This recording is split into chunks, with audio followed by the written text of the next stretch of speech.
Vien tais, kad jis jau tą Renault vairuoja, jau kažkas jų yra negerai.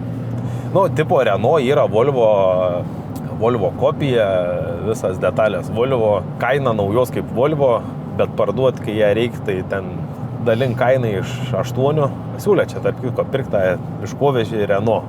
Nu, sako, viskas Volvo, bet sakau, čia Renault. Nu ir kas? Nu, sakau, čia Renault. Geriau jau pirkti jau tą brandą, tas, kuris yra patikrins laiko, nu, pavyzdžiui, dabar esam labai nusivylę kranais, su kuriais dirbam.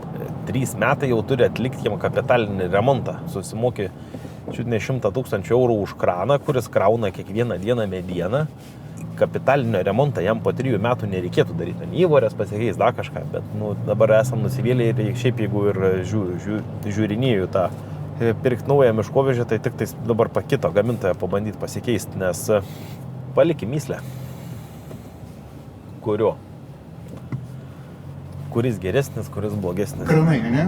Jo. Tai dabar jūs girdėjot, kaip nieko neišgirdot apie firmos pavadinimą, kranų. Tai kaip manote, kokios firmos tie kranai, kurie po 3 metų jau reikalingi? Kapitaliniai remontai. Ir kokius patartumėt dabar pirkti kranus, kad nebūtų problemų po 3 metų?